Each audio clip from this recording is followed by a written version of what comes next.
trying, okay?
please, Miss Mia. Okay.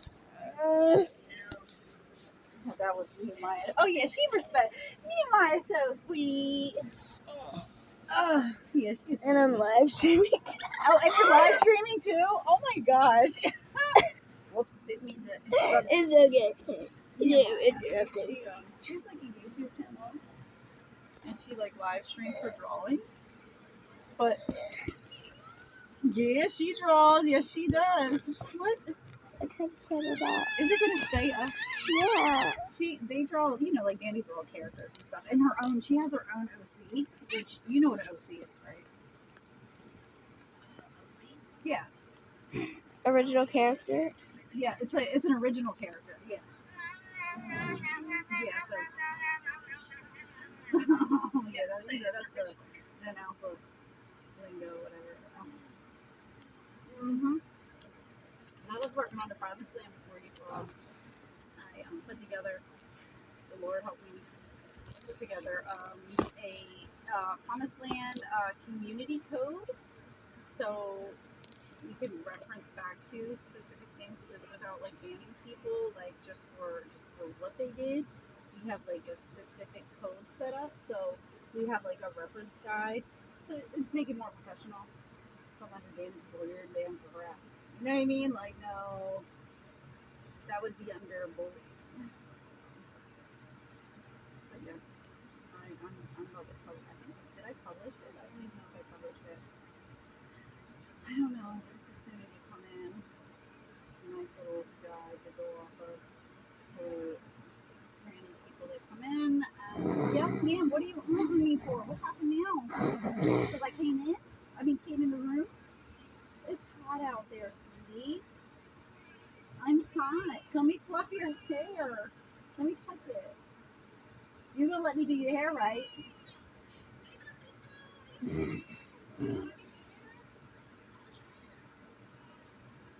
Huh? She's like, meow.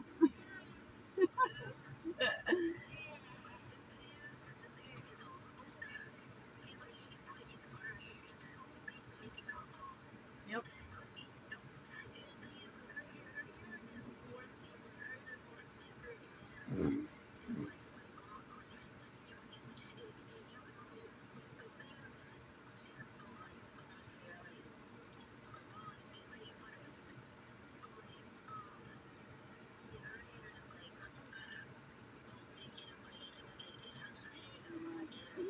Yeah.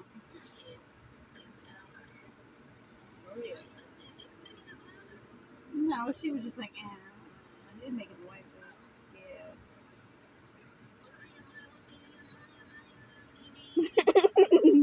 Yeah. Yeah. Mia. Mia. Mia. Mia. Mia. Mia. Mia.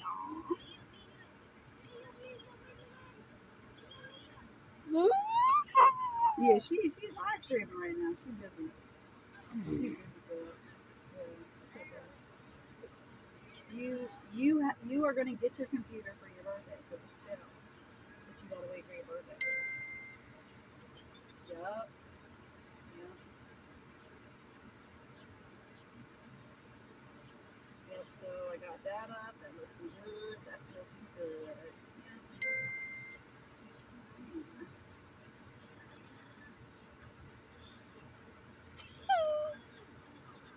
Yeah. Yes, got her glasses on. Yes, sir. Yep, she can't live without her glasses. She's blind without them. So everything's blurry. She can't see anything without them. Me neither. I have to wear glasses. You want glasses on your character. Right. Yeah.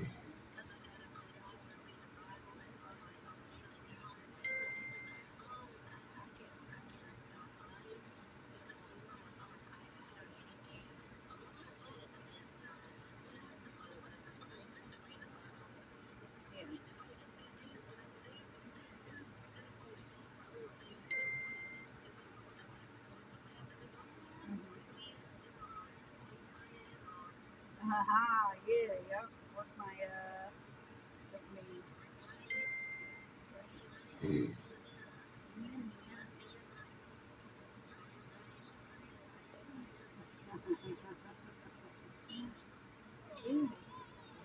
You sound better. You sound a whole lot better.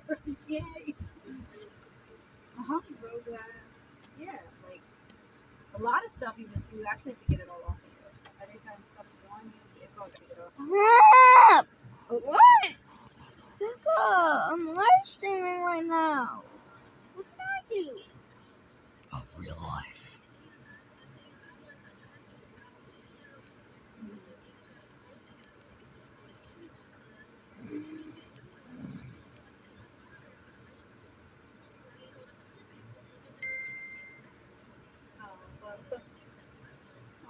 Well, he put these people in your life, and they're there as like support teams.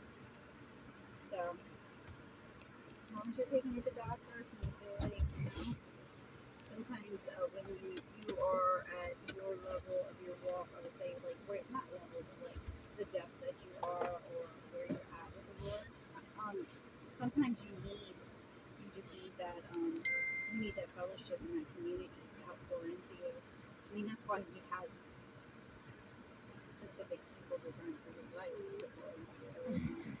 Because it's not always all God's responsibility. I mean, He has specific people He's personally on us to do until you're able to Oh, Aja. in the spirit Is that and walk by Aja yourself. boy? Is that the That's wild the God. animal? You know what I mean? And You it's get what I'm saying? habitat? Sometimes people need to carry you because you can't walk yet. Aji?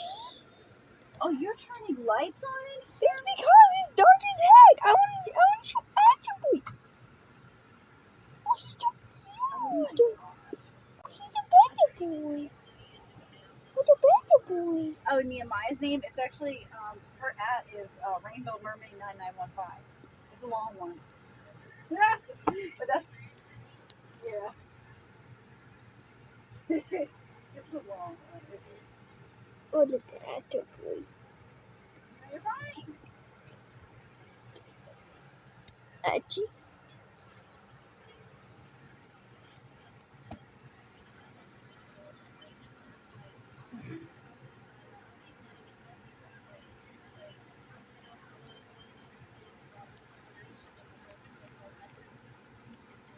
What, Aja boy?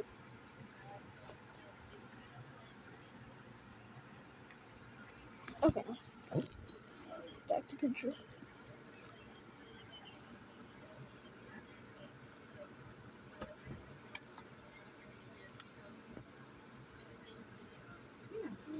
Yeah, but it's never about the destination. It's always about the journey.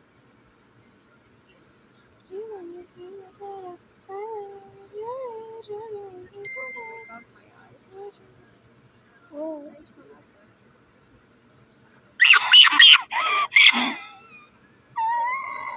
Wait, Tika.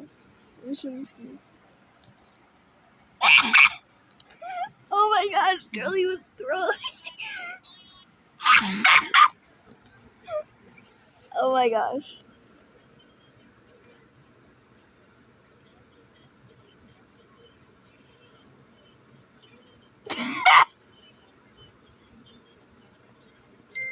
Oh wait, that is still. I'm watching you live. Watch my live on YouTube. I want to see you. Please? Why not? Do you want to comment? I want to respond to you. Please, please, please, please. Yeah. Doesn't show that you lied.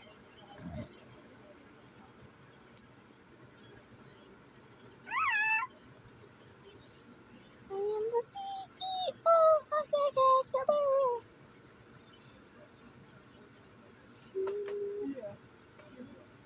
Hello?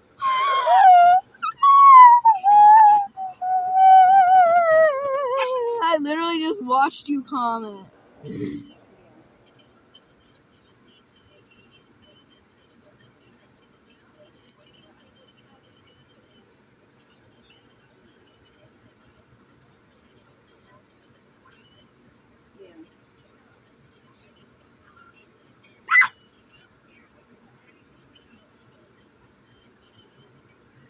Right.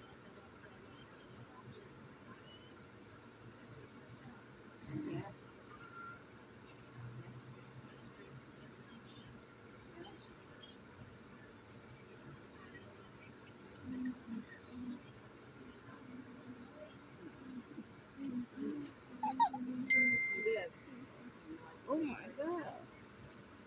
Are you looking? Where's the 5? Something. Oh. Huh? Yeah.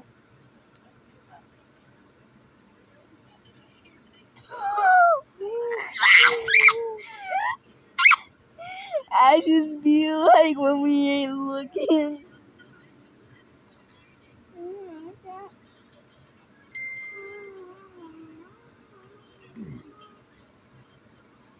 Yeah. Yeah, the attachment. Yeah.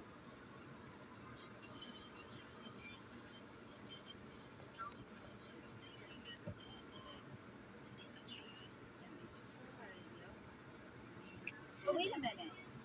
I'm searching to show up. Like, I found another thing of yours. blow dry it and then put it in twist.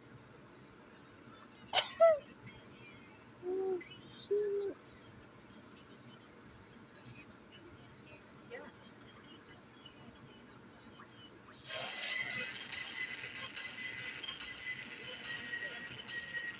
Whoever knows the products that we use, the Pantene Gold series, well, that one is so good. Like it makes their hair so soft and like, but I can use it. Andrew boy? But it does the Pantene Gold series. It was another like that had like her daughter. Her daughter was like 6 or something. I was like, "Does her hair like that?" She was like, "Pantene Gold series." Hi. Okay, don't. And what's funny was the hairdresser lady today told me that, yeah, you need to put some grease in your hair, and I'm like, I have a question for you too. me personally, I try to avoid grease because it like sits on top of their hair. My daughter. Instead of like using products that like penetrate the hair follicles, to moisturize it, the grease just sits on top. I don't know. Like I used to use that. What's it called? It's called blue mannequin, right? No, it's called the blue. I know you know what I'm talking about because it's literally. What kind of products? I know exactly what she does like her hair. Yes, ma'am. She needs something. Because there's nothing that's working. She My was husband telling me did I the one thing I watched told him would end our relationship right in front of everyone at our wedding, and now he's shocked I actually left him. 2 years ago, I caught him texting his ex every single night for 3 months. I only found out because his phone buzzed while he was in the shower, and I saw her name pop up 4 times in a row. I didn't go through the messages. I didn't need to. The frequency alone told me everything I needed to know. When he got out, I handed him the phone and watched his face go from relaxed to guilty in about half a second. We talked for 5 hours that night. He swore nothing physical had happened. He said she was going through a hard time. Her dad had just gotten sick, and he felt like he couldn't cut her off. I told him I believed him, but I also told him very clearly that there was one line I needed him to hold. She would not be at our wedding, not on the guest list, not as a +1, not standing outside in the parking lot. I told him if she showed up, I would walk out and we would be done. No argument, no second conversation, no explanation accepted. Done. He didn't hesitate. He looked me straight in the eyes and said, "She won't be there. I promise you." I want to be honest. After that night, things actually got better. He was more present, more attentive. He cut contact with her, or at least I thought he did. We went to couples therapy for a few months and finished on a good note. By the time we got engaged, I genuinely felt like we had worked through it. I stopped bringing it up. I stopped checking. I trusted him. We spent 14 months planning the wedding. I'm not someone who dreamed about weddings my whole life, but I cared about this one. My dress was $2,400. The venue held 180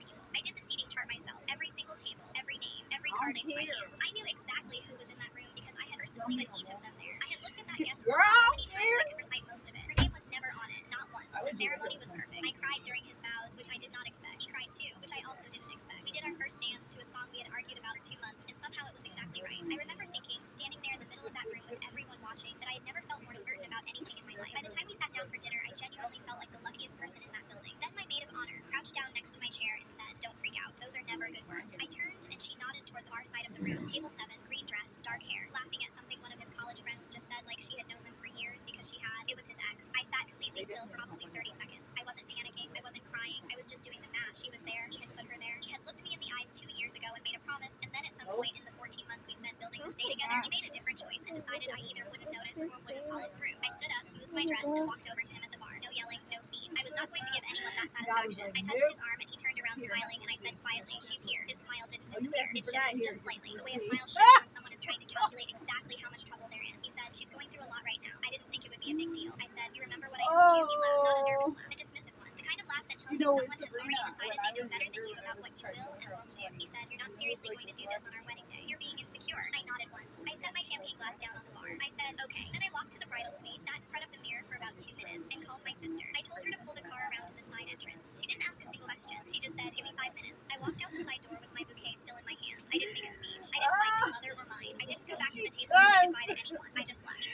I was in the car, then again an hour later, then twice more that night. I read every single one. The first 3 were variations of, you need to calm down, and this is embarrassing. The fourth one, sent just after midnight on what was supposed to be our wedding night, said he thought I was bluffing. That one I screenshot, not for any legal reason. Just because I wanted to remember exactly how well he thought he knew me. 3 years together. Not once did I bluff. My husband did the one thing I told him would end our relationship right in front of everyone at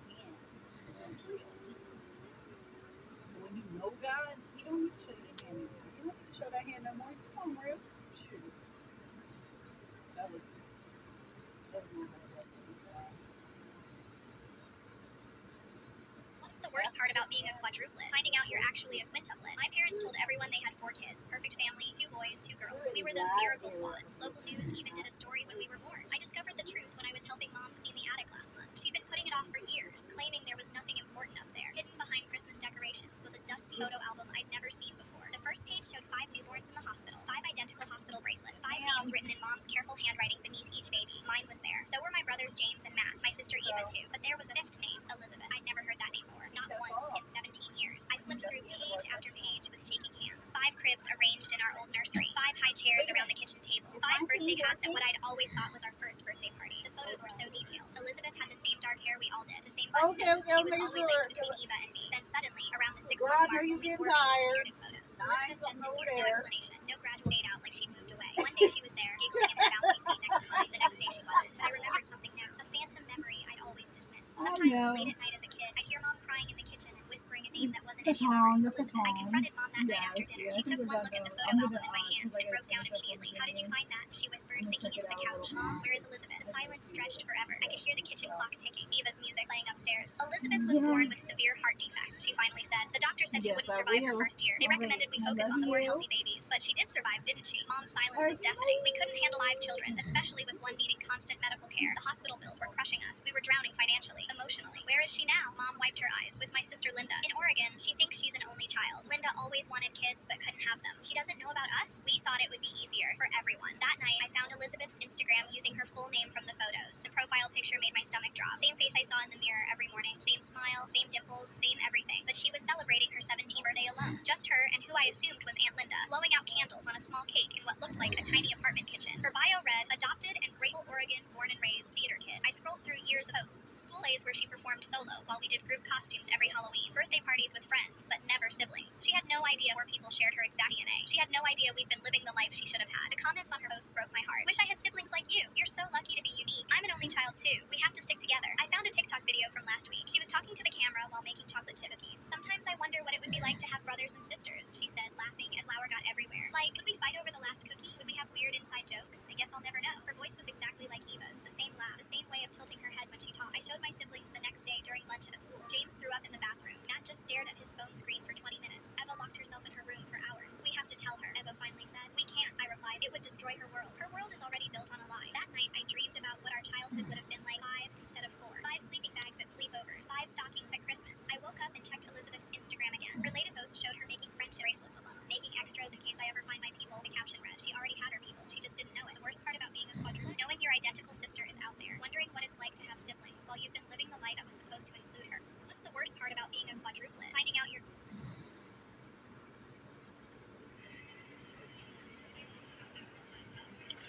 Okay, that was pretty cool, but I feel like it would have been cooler if they blew it up instead.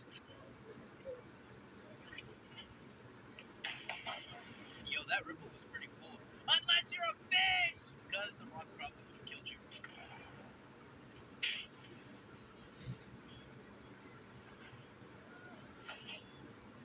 Bro, snow is so cool, but too bad I live in Texas and we never get any. Except one time it did snow. Here's a picture.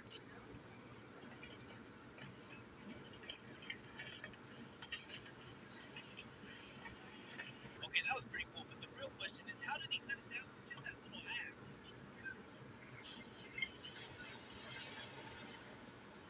Okay, that was probably the most satisfying demolition ever, and there was no explosion.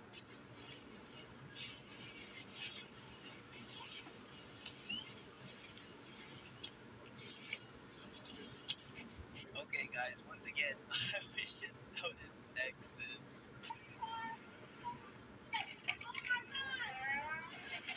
Yo, that was pretty close. Anyways, have a good day. Bye, guys. I gotta go to the bathroom.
Okay, I need to lay back because my neck is literally on inflamed right now.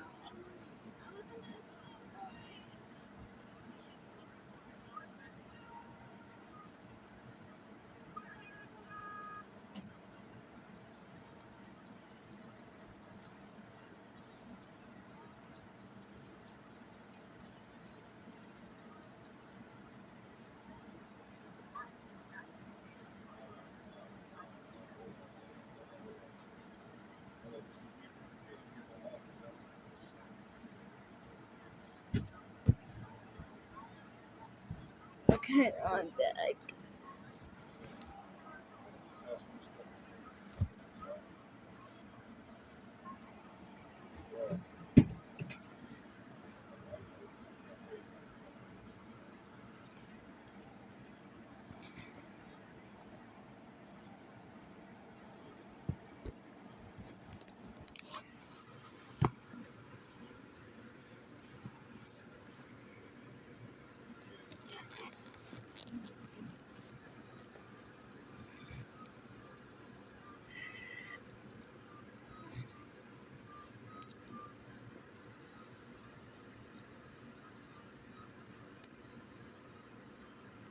I saw this girl in my dorm hallway act like I was trying to steal her boyfriend because I wasn't wearing a bra, so I got him banned from the building. So I live in a college dorm, and our entire floor is all girls. I'm pretty much always wearing a bra if I'm going outside or to class or whatever, but like, if I'm just walking 10 feet down the hall to fill up my water bottle or use the bathroom, I'm not putting on a bra. Nobody does that. It's our floor. We all live here, and half the time people are walking around in pajamas or towels going to the shower anyway. So a few days ago, I left my room to go to the water fountain. I was wearing a white tank top and no bra. The tank top wasn't see-through or anything, but yeah, you could probably see the outline if you were looking. I filled up my water bottle, walked back to my room. The whole thing took maybe 2 minutes. There was a small group of people hanging out in the hallway near some of the other rooms, but I didn't really pay attention to them. It's a dorm. People hang out in the halls all the time. About half an hour later, I hear a knock on my door. I open it, and it's one of the girls from that group in the hallway. I recognized her from orientation at the start of the year. We talked a few times back then. She had this kind of awkward smile on her face and was like, "Hey, so sorry to ask you this, but if you go out into the hall again, could you maybe put a bra on?" My boyfriend was out there and he was kind of staring, so I'm not a confrontational person at all. Like, I hate conflict. So I was just like, "Oh yeah, sure, sorry about that." Even though in my head I was thinking, why is that my problem if your boyfriend can't control himself? But whatever. I didn't want to make it into a thing.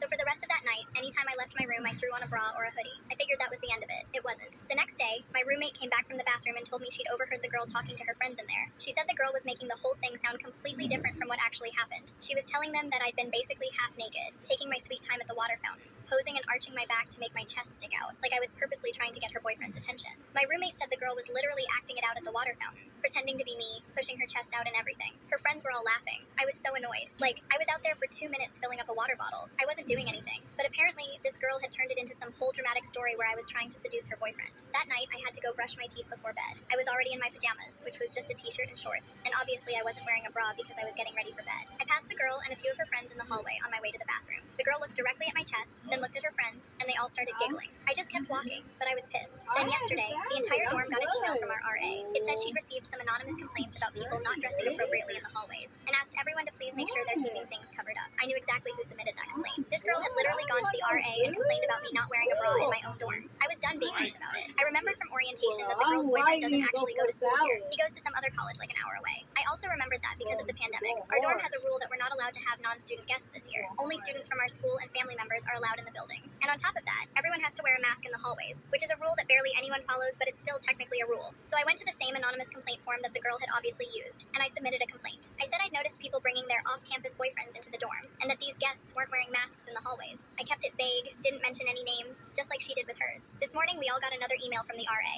It said that due to anonymous complaints, they'd be enforcing the no off-campus guests rule from now on. Anyone bringing a guest into the building would have to show their student ID at the front desk to prove they actually go to school here, and masks would be enforced in the hallways. I saw the girl in the hallway later that day, and she looked mad. She was on the phone with someone, probably her boyfriend, saying something like, "I don't know, they're checking IDs now, you can't come over anymore."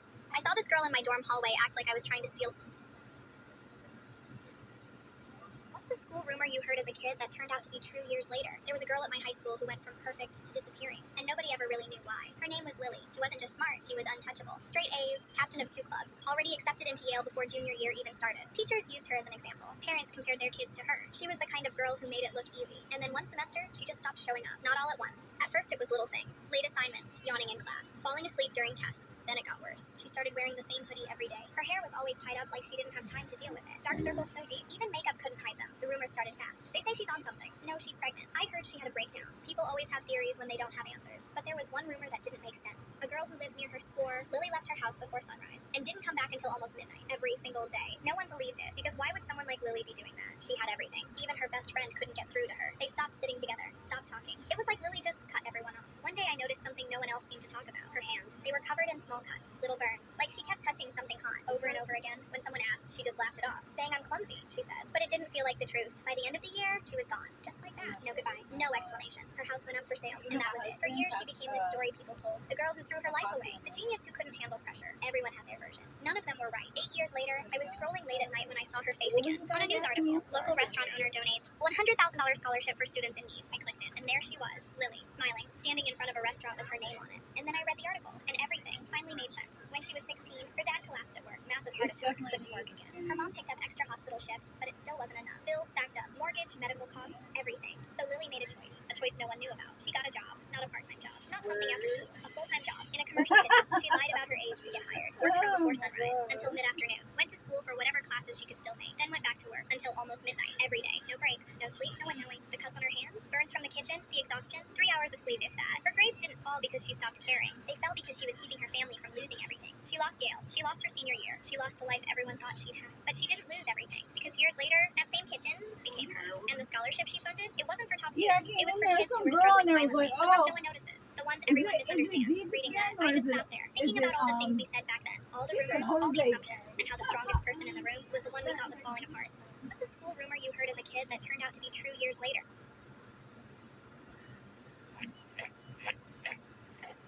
Ah, look how fresh these eggs are.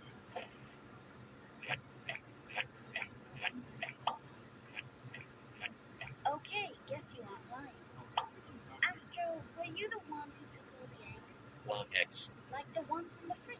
I didn't. Alright, I'll check one last one. Exit, was it you who took all the eggs? Yep, I did. And you have to find them somewhere. Tell me where they are now. Or else. Or else what? Guys, I just woke up. Why did our eggs we bought yesterday disappear today? Exit took them. Hey, are you dead serious? Yes, I took them. Why would you take them without our permission? Because I just want to add a fun game for you two. Because it's Easter Day. Excellent. It's May 15th. Easter is over. Come on, guys. Don't believe what other people say. They are just guessing the date wrong. Excellent. Can't you look at the calendar? Really? Oh, it must be my misunderstanding. Sorry. I thought it was Easter. Oh my gosh, Exon, why didn't you look at the date last time? I kind of forgot. Excellent. You have to remember. Those eggs you took are for cooking sweet treats, not using them as an egg hunt. Now tell us where they are now, or we will have no food for the rest of our lives. How long are we going to last if we don't eat? Just stop asking questions and tell us where they are now. Okay. I'll tell you where it is.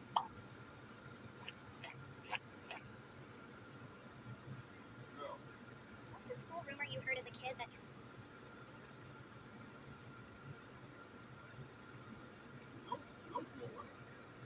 My mother-in-law suddenly told me I couldn't come on the family trip. She said daughters-in-law aren't part of the family, so I should stay home. I said, okay. My husband Rick and I have been married for almost a year. His family does this annual trip every summer. Some cabin they rent upstate. Nothing fancy, but they treat it like it's sacred family time. This year, I was actually excited. I'd taken the whole week off work, bought new hiking boots, even researched trails near the cabin. I thought maybe this trip would help me bond with them, especially my Mael, who's always treated me like I'm temporary. Then, 3 hours before we're supposed to leave, she drops it on me. I was loading snacks into a cooler when she walked into our kitchen. Sally, are you really planning to come with us? I laughed. Of course. I took the whole week off. No. She glanced at Rick, who suddenly became very interested in his phone. This is really a blood family trip. You know, for actual family members. My stomach dropped. I'm sorry, what? Daughters-in-law aren't really part of the family until they have children. It's just how we do things. You understand? I looked at Rick. He wouldn't meet my eyes. Rick, Mom's paying for the cabin rental, he mumbled. So it's kind of her call. That's when something in me just snapped. Not into anger, into clarity. You know what? You're absolutely right. I said sweetly, I'll stay home. Have a wonderful trip. My MIL actually looked surprised. I think she expected me to fight. Oh, well, good. We'll see you next week then. I smiled and helped them finish loading the car, waved from the porch as they drove away. My MIL's smug little wave back at me was almost funny. The second their car turned the corner, I grabbed my phone. Lisa, remember how you said you wanted to do a girls' trip? How fast can you pack? 2 hours later, we were booking flights to Maui. My husband's family was heading to some rustic cabin with spotty cell service. I was going to stay at a beachfront resort. Cost me about $1,800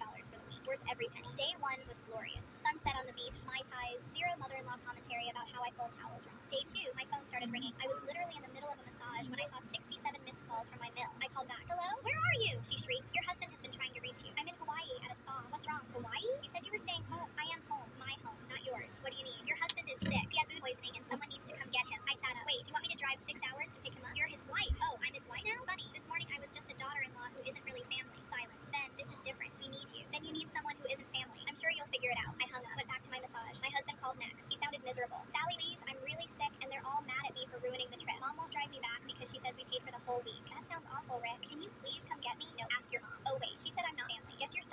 real family who actually wants you there. That's not fair. You know what wasn't fair? You letting your mom uninvite me 3 hours before the trip. You didn't say one word to defend me. I didn't want to cause drama. Well, now you're living in it. I'm sure your blood family will take great care of you. I'll be here in Maui if you need me, which you won't because I'm not family. I sent him a photo of my oceanfront view with a drink. He called twice more. I didn't answer. My MIL called 6 more times. Also, didn't answer. By day 4, my sister-in-law Amy was texting me. Can you please just come get him? He won't stop complaining and it's ruining everything. I replied, not family, remember. Good luck though. I posted photos every day. Beach, snorkeling, fancy dinners. Lisa and I were having the time of our lives. When they finally got home 2 days early because Rick was still sick and making everyone miserable, my MIL showed up at our door. We need to talk, she said. About what? I asked innocently. You abandoned your husband when he needed you. I wasn't invited to be there. You made that very clear. I didn't mean you absolutely meant it, and Rick agreed with you, so I'm just following your rules. Daughters-in-law aren't family. She opened her mouth, closed it, then left. Rick tried apologizing. I told him we'd talk when he could explain why he let his mother treat me like that. The best part? Next month they're planning another family thing. A birthday dinner for Rick's dad. My Mile called to invite me. Actually used the words, we'd love for you to join the family. I said I'd think about it. Funny how a trip to Hawaii can change what family means. My mother-in-law suddenly told me I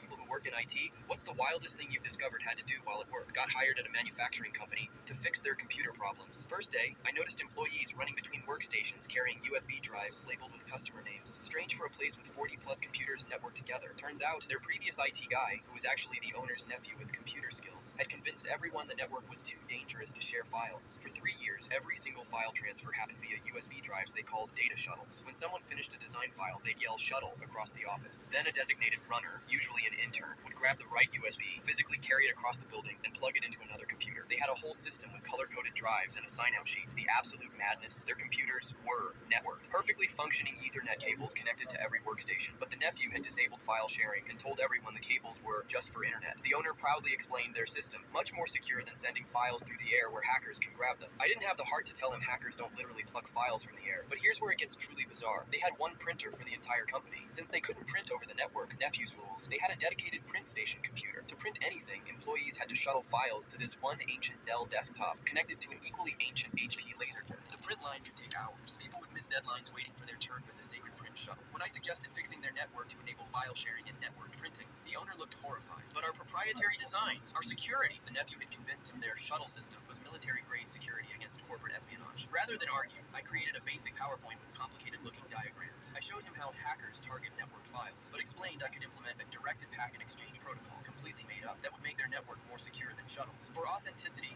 I included a progress bar that said securing node endpoint while installing standard Windows file sharing. I renamed the network to Secure Hardened Network and changed the desktop backgrounds to include a small shield icon. Next day, I demonstrated the new system where files moved through secure encrypted tunnels, regular network shares. People were amazed they could access files instantly without yelling shuttle across the room. Production speed doubled within a week. The owner was thrilled, but insisted we keep 2 USB shuttles as backup in case the secure tunnels go down. 3 months later, the nephew visited and nearly had a meltdown seeing the network in use. He cornered me in the break room. What did you do? Those computers aren't secure. The owner overheard and proudly explained. Actually, he implemented directed packet exchange protocols, much more advanced than your shuttle system. The nephew left muttering about backdoor vulnerabilities. A year later, I still get emails from them whenever Windows updates, asking if the secure tunnels are still intact. And yes, they still keep those 2 backup shuttles in a locked desk drawer, just in case. Actually, the craziest part, last Christmas, the owner gave everyone in the company custom-engraved USB drives with emergency shuttle team printed on them. Mine says Chief Tunnel Officer. I keep it on my keychain as a reminder that sometimes in IT, the real solution isn't fixing the technology, it's working around the humans. Who work in IT, what's the wildest thing you've discovered?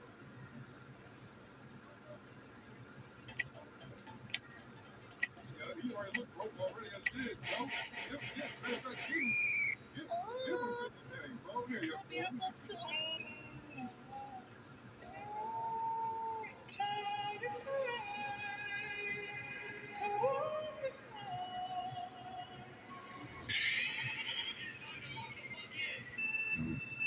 Oh, it's a good blessing, bro.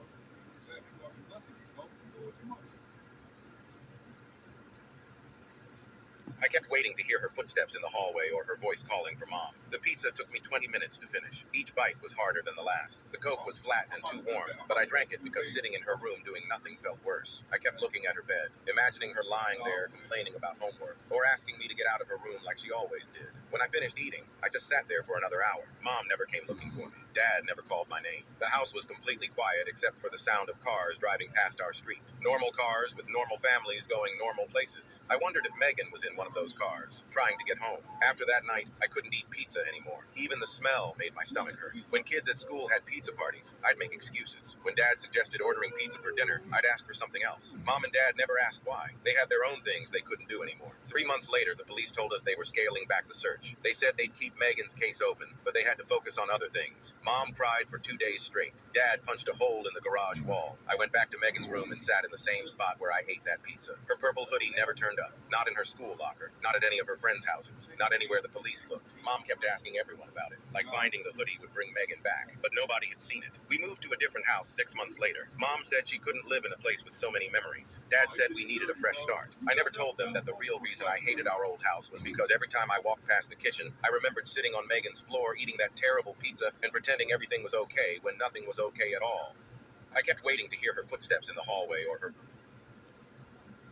What are some guy secrets girls don't know about? I've been keeping this notebook for 6 years, and my girlfriend had no clue until last week. She always said I never opened up emotionally, but honestly, I just thought guys weren't supposed to talk about all the little things they notice. Growing up, my dad forgot everyone's birthday. My mom couldn't remember who liked what food. Their fights were brutal because nobody paid attention to anyone. I swore I'd never be that type of boyfriend. So in college, I started writing stuff down about whoever I was dating. Not weird stalker stuff, just normal things. Like how Ashley preferred hot chocolate when it rained, but iced coffee when it was sunny. Or how Jessica's voice got higher when she was nervous about something. When I met Mia 3 years ago, the notebook got way more detailed. I wrote down everything. How she stirred her cereal exactly 7 times before eating it. How she hummed the same tune when she was happy. How her left eyebrow twitched right before she'd start laughing at something. Every few weeks I'd add new stuff, like how she only wore her lucky socks on job interview days, or how she needed exactly 8 minutes of silence when she got home from work before she could handle talking. I wrote down that she liked her apartment at exactly 72 degrees, not 71 or 73. That she always ordered extra pickles but never ate them. That she got cranky if she didn't eat something by 11 a.m., but never admitted she was hangry. The notebook helped me figure out when to give her space and when to push her to talk about stuff. When to play upbeat music and when she needed something sad.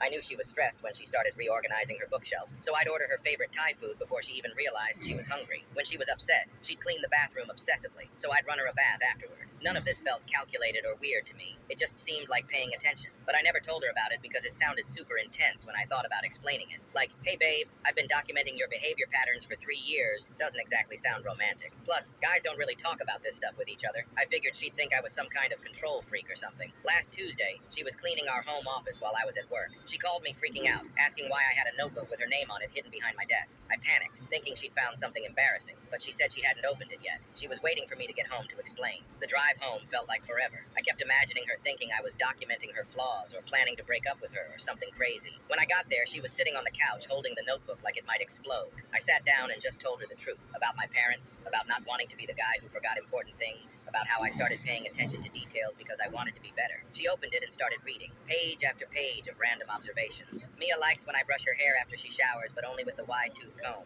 She gets excited about new hand soap scents, but pretends not to care. She saves funny TikToks to show me later even when she's mad at me. After like 20 minutes of reading, she looked up with tears in her eyes. She said it was the most romantic thing anyone had ever done for her, that no one had ever paid that much attention to who she actually was as a person. Then she got kind of mad that I'd been hiding it, because apparently she'd been worried that I didn't really know her or care about the small stuff that mattered to her. Turns out, while I was writing down everything about her, she was worried I was just coasting through our relationship without really seeing her. She thought I was emotionally unavailable because I never talked about feelings, but I was actually just showing my feelings differently. We stayed up until like 3 a.m. with her reading through the whole thing, laughing at some of the random stuff I'd noticed. Now she wants me to start a new notebook where we both write observations about each other.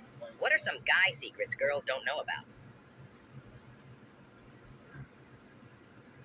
My wife called from the hospital, sobbing. Honey, the doctor refuses to operate on our son. He says he's too critical. I asked, who's in charge? She told me the name. I said quietly, hold the line. 5 minutes. I didn't call an ambulance. I called the hospital director. Everything changed after that. My wife called from the hospital, sobbing. Honey, the doctor refuses to operate on our son. He says he's too critical. My blood ran cold. What do you mean refuses? He says the risk is too high, that we should prepare ourselves. Her voice broke. He won't even try. My 6-year-old son had been rushed to the ER an hour ago with internal bleeding from a car accident, and this doctor was giving up. Who's in charge? Stop. I asked, my voice deadly calm. Dr. Matthews. Michael Matthews. That name hit me like a brick. Michael Matthews. The same arrogant bastard who tried to date my wife in medical school. The one who'd called me a nobody when she chose me over him. That was 12 years ago. Apparently, he was still holding a grudge. Hold the line, I said quietly. 5 minutes. I didn't call an ambulance. I didn't call a lawyer. I called the hospital director. Dr. Patricia Chen answered on the second ring. Tom, is everything okay? Patricia and I had worked together for 8 years. I was the head of the hospital's largest donor foundation, the one that funded their new pediatric wing, the wing that carried my family's name. No, I said, everything is not okay. My son is dying at your hospital, and Dr. Matthews is refusing to operate. Silence. What? He says the case is too risky, too critical. But Patricia, Matthews is one of the best trauma surgeons in the state. You and I both know this is bullshit. Tom, there's no misunderstanding.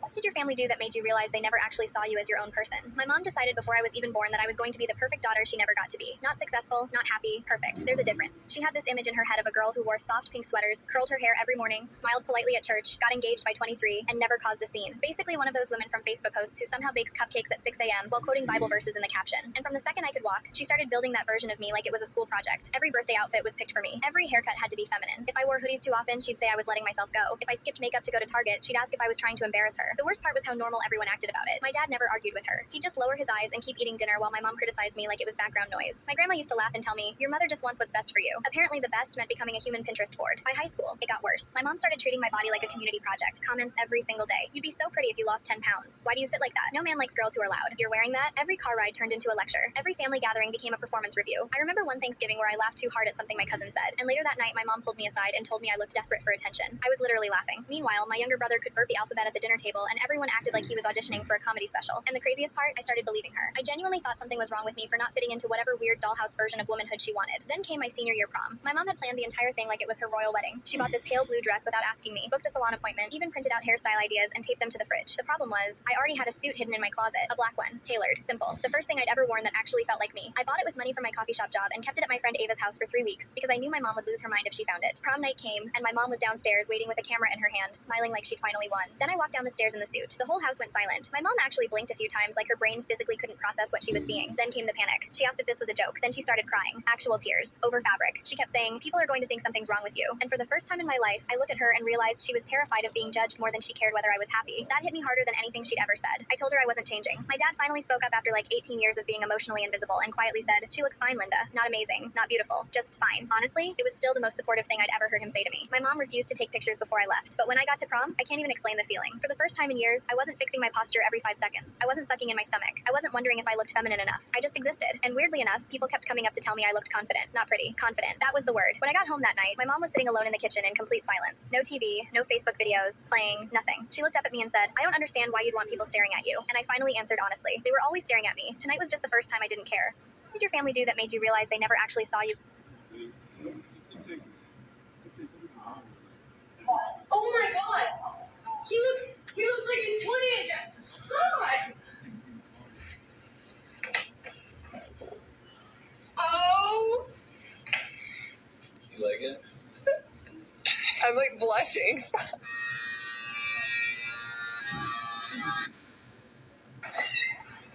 Let me see. Let me see. Let me see.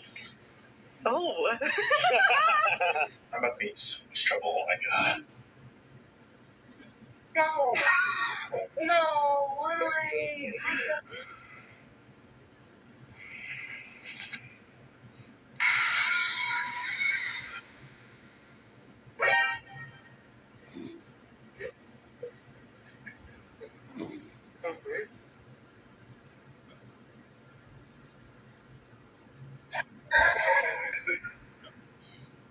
You look super German, like that.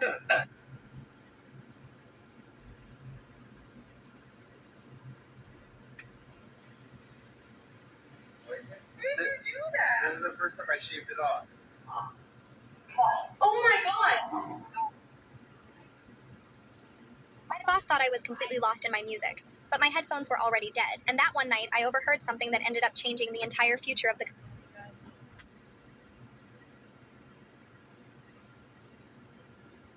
Has another parent ever gotten mad at you for saying no to their child? When my daughter Ellie turned 6, I signed her up for this weekend science camp at our local rec center. They had clear rules posted everywhere. Parents could hang around the first day to help kids settle in, but after that it was drop-off only. Made perfect sense to me. I followed the rules like everyone else. Brought Ellie in that first Saturday, made sure she knew where the bathrooms were, gave her a hug, and left. She seemed totally fine with it, but on day 3, when I walked in to pick her up, I found this little girl just sobbing in the hallway. She couldn't have been older than 5. Her name was Sophia, and she was sitting on the floor with her knees pulled up to her chest, tears streaming down her face. I knelt down next to her. "Hey, sweetie, what's wrong? Are you hurt?" She shook her head and wiped her nose with her sleeve. My mom never stays with me like the other moms do on the first day, and the big kids were being mean during the volcano experiment. My heart broke a little. I looked around for a counselor and spotted Jamie, one of the college kids running the camp. "Hey, Sophia's having a rough time over here. Just wanted you to know." Jamie came over and helped Sophia up. "Thanks for letting me know. We'll keep an eye on her." I didn't think much of it after that. Just seemed like normal kid stuff, you know? But the next day when I came to pick up Ellie, I found Sophia's mom, Leanne, waiting by my car in the parking lot. She had her arms crossed and this look on her face that immediately put me on edge. "Are you the one who's been filling my daughter's head with drama?" She snapped before I even got close enough to say hello. I was totally confused. "I'm sorry, what?" Sophia came home yesterday saying some woman told her she could call me to come pick her up anytime she wanted, that she didn't have to stay if the other kids were mean. I blinked at her. I never said anything like that. I just told one of the counselors she was upset. Leanne stepped closer to me. "My daughter needs to learn independence. She can't run crying to strangers every time something doesn't go her way." The way she said strangers really got under my skin, but I kept my voice calm. "Look, I was just trying to help. She was crying alone in the hallway." "That's not your job," Leanne said, jabbing her finger at me. "You're not her mother. Stay in your lane." I thought that was the end of it. Boy, was I wrong. 2 days later, I got a call from the camp director while I was at work. My stomach dropped when I saw the number. "Hi, Maya. This is Beth from the rec center. I need to let you know that we received a complaint about you yesterday." "A complaint? About what?" "A parent reported that you tried to pick up a child that wasn't yours and that you've been interfering with their family." I almost laughed. "That's completely insane. I never tried to pick up anyone else's kid." "I know," Beth said, and I could hear the exhaustion in her voice.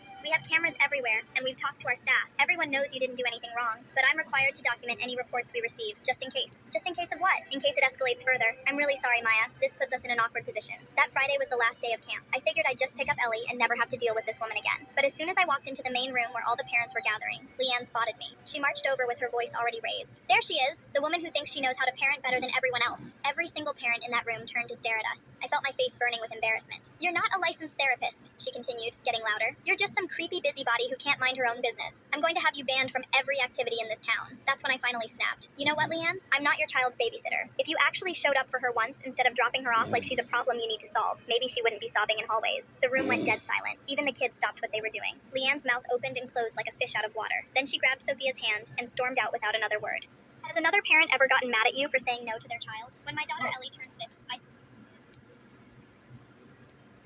What's the most creative way you've ever followed your parents' rules just to annoy them? Growing up, my parents had one dinner rule they treated like it was sacred law. No elbows on the table. Not try your best. Not sit up straight. No, this was serious. If I slipped up, my dad would tap the back of my arm with his fork. Not hard, but just enough to let me know I'd messed up. And if it happened 3 times in one meal, dish duty for a week, no arguing, no appeal. Sentence delivered. By the time I was 13, I was done. Not even with the rule itself. I was just tired of how dramatic they were about it. So I decided if they wanted perfect table manners, I'd give them perfect table manners. Just not in the way they were expecting. It started small. One night at dinner, instead of asking for the salt like a normal person, I sat up perfectly straight, folded my hands, and said, "Mother, would you be so kind as to pass the salt? I find this meal, while thoughtfully prepared, lacks sufficient seasoning for my developing palate." My mom just blinked at me. My dad frowned. And right then, I knew I had something. The next night, I escalated. I came to dinner wearing the dress I usually only wore to church. Hair brushed, posture perfect. Before sitting down, I pulled out my mom's chair and said, "Your seat awaits, madam." My little brother laughed. I turned to him slowly and said, dead serious, "A gentleman does not laugh at the table." My parents exchanged a look. They thought it was a phase. It was not a phase. From that point on, every dinner became a full performance. I started bringing a cloth napkin to the table and unfolding it with dramatic precision before placing it across my lap, like I was attending a royal banquet. After every few bites, I'd gently dab the corners of my mouth, even when there was nothing there. One must maintain appearances, I'd say calmly, to absolutely no one. Then I started studying old-fashioned etiquette online. Not normal etiquette either. Deep, unnecessary, borderline ridiculous etiquette.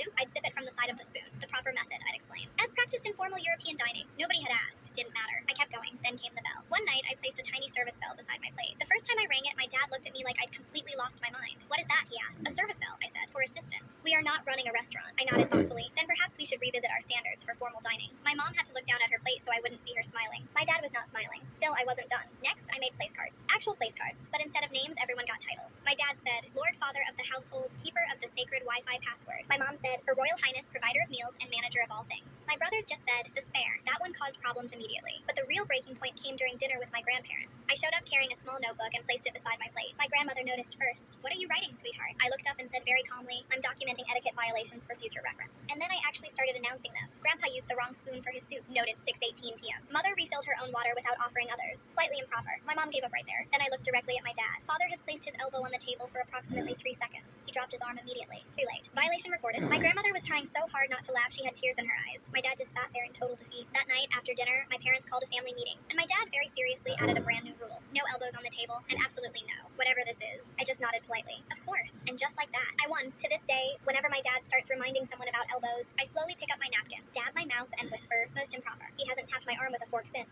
What's the most creative way you've ever followed your...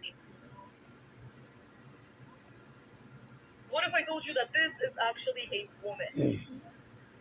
I don't know how either. I know that this technique was done by the cosplay community for ages, but recently I've been seeing a lot more girls do mask makeup just for fun. I don't think I have a very masculine face, but I'm curious to see what I would look like if I did. So let's turn myself into a man. Gotta have a blank canvas, so I'm putting on foundation. No lips. Men are very angular, so let's create those angles. This is a very general outline of the contour I'll be doing in case you wanted to screenshot this. And now we blend. I need to reinforce the highlights now, and the most important one is right here. I'm putting the concealer extra low and blend. Moving on to cool toned powder contour now. And I'm gonna start reinforcing some of the darker shadows, including under the eyebrow, side of the nose, the lip right here, underneath the lip, do some on the side of the eye as well. Of course, we need a deeper shadow in the fake cheekbones. Also gonna contour my jawline. Darken the temples. I don't know how to explain this, but I'm gonna extend the nose contour like right here, almost creating an eye bag. And I'm gonna draw on some actual eye bags. My face is still very round, so I'm creating a fake contour, and by fake, I need this fake. It only works from the front, okay? Of course, we need some messy man brows. I'm using this as my reference picture, so I'm attempting some guy liner right now. Let's see how anime I can get. The man lips, I'm using dark eyeshadow, and I'm gonna make like a straight line on my bottom lip. Slightly extend the inner corners. I'm just gonna use eyeliner for the middle. I'm gonna use a tiny bit of blush to add a little bit of color to my lips. Almost forgot mascara. I'm like dragging my lashes down with it. Okay, I think I'm getting close to being done. Do I need a wig? Okay, but why do I kind of look like the Eve character from the look maxing scale? They want men. I'm putting on a wig. Do we think I look like a man? I don't think that I do. Maybe if I like pose right, big shoulders. Oh, no muscle. I don't know, y'all. I tried. Maybe I would do better if I had like a specific character in mind, but overall, I do think that I look more masculine. Smash or pass. Smash or pass. But let me know what you think, and I'm gonna go and take this off now. What if I told you that this is actually a...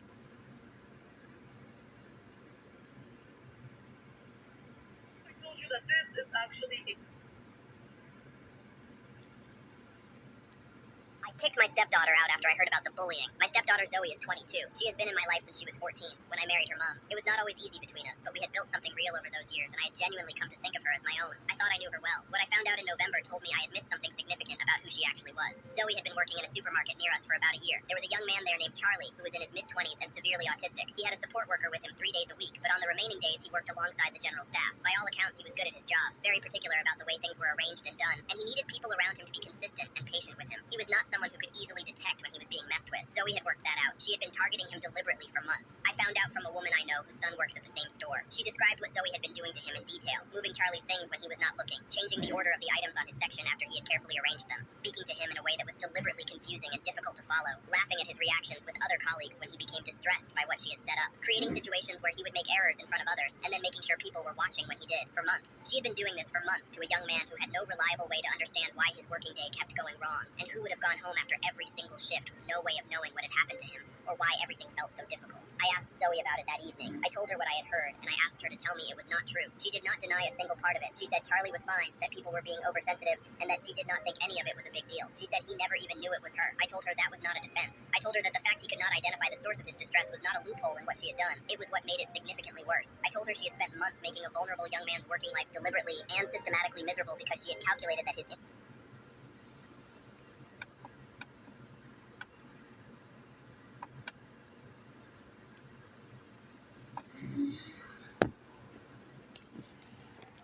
Okay, I guess I'm gonna end the live stream because yeah. Bye bye. Bye.